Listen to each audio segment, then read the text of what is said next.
নমস্কার বন্ধুরা, আজও চলে এসেছি একটি ভক্তিমূলক কাহিনী নিয়ে। হ্যাঁ, এটাকে কাহিনী বলাই চলে, কারণ যে কথাটি আমি বলতে চলেছি এটি নিয়ে কিন্তু অনেকের মধ্যে অনেক রকমের মতবিরোধ রয়েছে। এমনকি আমি যে নিজে আপনাদেরকে বলছি, আমার মধ্যেও কিন্তু এই দ্বিধাটা ছিল। আজ আমি বলতে এসেছি একাদশী বা রবিবারে তুলসী তলায় কি তুলসী গাছে কি জল দেওয়া যায়, জল দিলে কি হয়, কি গতি হয়, কি পাপ হয়, সেই সমস্ত নিয়েই কিন্তু আজকের ভিডিওটি।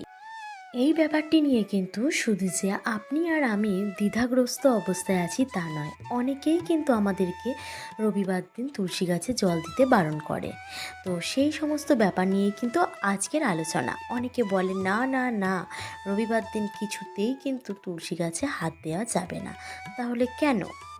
আর প্রত্যেকবার যখন একাদশী হয় তার পূর্বে কিন্তু অনেকেই বলে থাকে যে একাদশীর দিন তুলসী গাছে জল দেওয়া যাবে না, কারণ তুলসী মহারানী নাকি একাদশীর ব্রত পালন করে।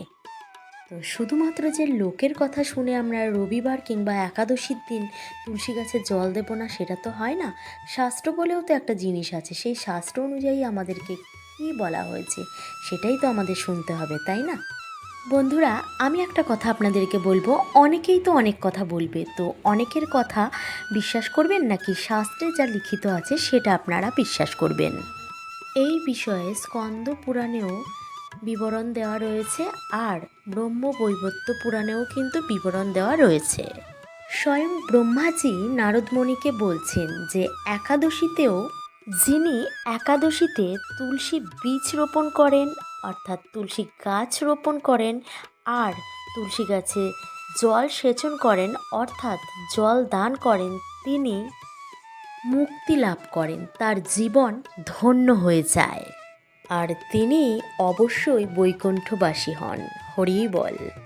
অর্থাৎ বন্ধুরা, যারা একাদশীতে তুলসী গাছে জল দান করবেন তারা কিন্তু তিনি ভগবানের নিত্যধামে ফিরে যেতে পারেন। তাহলে বন্ধুরা, আমরা একটা কথাই বলতে পারি, যারা বলে যে রবিবার দিন তুলসী গাছে জল দিতে নেই, তারা চায় যে আমরা যেন বৈকুণ্ঠবাসী হতে না পারি, তাই তো? কিন্তু সব ক্ষেত্রে কিন্তু সবাই জেনে শুনে এই কথাগুলো বলে না, অনেক ক্ষেত্রে কিন্তু না জেনেও এই কথাগুলো বলা হয়। তাদের উদ্দেশ্যে যদি আপনারা এখনও পর্যন্ত ব্যাপারটি ভালোভাবে না জেনে থাকেন, তাহলে আমার ভিডিওটি আজকে অবশ্যই আপনারা দেখে নেবেন। তাহলে বন্ধুরা, আমরা কিন্তু ৩৬৫ দিন, সেটি যদি একাদশীও হতে হয় আর রবিবারও হয়, তাহলেও কিন্তু আমরা ৩৬৫ দিনই তুলসীকে জল দান করব। আমরা এখন দেখব ব্রহ্ম বৈবর্ত পুরাণে কি লেখা আছে। এখানে শ্রীকৃষ্ণ যুধিষ্ঠির সংবাদে বলা হয়েছে, যিনি একাদশী সহ প্রতিদিন তুলসীতে জল সিঞ্চন করেন, যমরাজও তার কাছে আসতে ভয় পান। যিনি প্রত্যহ তুলসী স্পর্শ করেন তার দেহ পবিত্র হয়।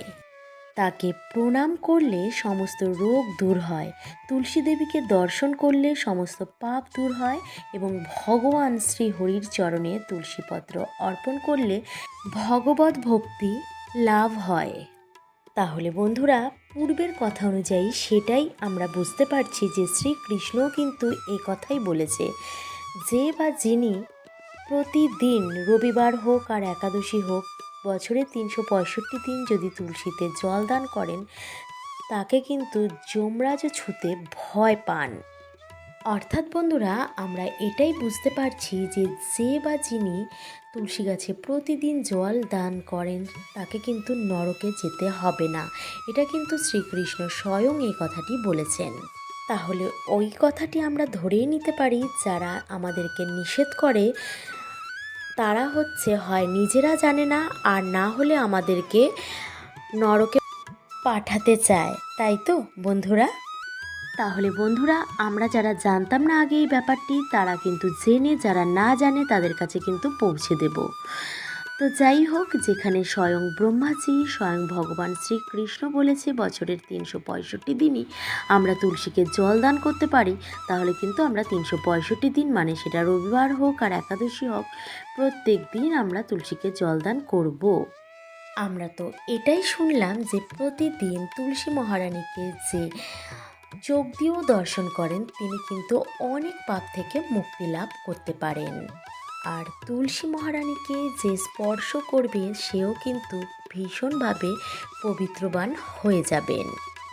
আর ভগবানের চরণে, শ্রীকৃষ্ণের চরণে যদি তুলসী পাতা আপনি দিতে পারেন তাহলে কিন্তু আপনি ভগবানের আশীর্বাদ পাবেন বলেই মনে করে নিতেই পারেন। বন্ধুরা, প্রতিদিন যেমন তুলসী গাছে আপনারা জল দিতে পারবেন তেমনি কিন্তু তুলসী আরতিও প্রত্যেক দিনই করতে পারবেন। তবে হ্যাঁ বন্ধুরা, একটি কথা কিন্তু আপনাদের সবাইকে মেনে নিতে হবে যে তুলসী পত্র মানে তুলসী পাতা কিন্তু প্রত্যেক দিন তোলা যাবে না। দ্বাদশীর দিন ভুলেও কিন্তু তুলসী পত্র চয়ন করবেন না, মানে তুলবেন না। দ্বাদশী সহকারে আরও কিছু দিন আছে, যেমন ধরুন অমাবস্যা, পূর্ণিমা, রবিবার, সূর্যগ্রহণ, চন্দ্রগ্রহণ, এই সমস্ত দিনগুলিতেও কিন্তু তুলসীপত্র চয়ন করা যাবে না। আরেকটি জিনিস তুলসীপত্র চয়ন করার জন্য এটিও কিন্তু আপনারা শুনে রাখুন, যখন সূর্য উঠবে, সূর্য ওঠার আগে কিন্তু তুলসীপত্র চয়ন করা যাবে না। সূর্য ওঠার পর যখন চারিদিক আলোকিত হবে তখন তুলসীপত্র তুলতে পারবেন। আর সন্ধ্যের পর মানে গোধূলির পর কিন্তু তুলসী গাছে হাত দেবেন না। এখন আমাদের অনেকের প্রশ্ন, দ্বাদশীতে তো তুলসী গাছে হাত দেওয়া যাবে না, তবে একাদশীতে কি তুলসী গাছ থেকে তুলসী পত্র স্পর্শ করে তোলা যাবে? না বন্ধুরা, একাদশীর দিন তুলসী পাতা ছিঁড়বেন না। সেক্ষেত্রে আপনি যেইভাবে ভালো থাকবেন সেটি হলো একাদশীর আগের দিন আপনি বেশি করে তুলসীপত্র তুলে রাখবেন। 3-4 দিনের জন্য আমরা তুলসীপত্র কিন্তু আগে থেকে তুলে রাখতেই পারি। শাস্ত্রে বলা হয়েছে যে শুকনো তুলসী পাতা দিয়েও কিন্তু ভগবানকে অর্পণ করা যায়। তাহলে বন্ধুরা, আজকে যে আলোচনাটা আমি আপনাদের সামনে করলাম সেটি শুনে কে কে উপকৃত হয়েছেন অবশ্যই কিন্তু কমেন্ট বক্সে জানাতে একদম ভুল করবেন না। আর যদি আজকের ভিডিওতে কোথাও আমার ভুল ত্রুটি হয়ে থাকে তাহলে অবশ্যই ক্ষমা করে দেবেন। আর যেখানে যেখানে আপনাদের মনে হচ্ছে যে আমি ভুল কিছু বলেছি, দয়া করে আপনারা ঠিকটা ছোট্ট করে যদি কমেন্ট বক্সে লিখে পাঠান তাহলে আমি খুব খুশি হব। আর এটাই বলবো আজকের পাঠ থেকে যে একাদশী কিংবা রবিবার আমরা এই 2 দিনের মধ্যে কোনো দিনই কিন্তু তুলসী গাছে জল ছাড়া থাকতে পারি না। জল দিলে কিন্তু আমরা তুলসী মহারানীর কৃপা পাবো ছাড়া অন্য কিছু হব না। ঠিক আছে বন্ধুরা, আজকের মতো এই পর্যন্তই। আবার দেখা হবে অন্য একটি নতুন ভিডিওর সাথে। ততক্ষণ আপনারা ভীষণ ভালো থাকবেন আর সুস্থ থাকবেন। নমস্কার।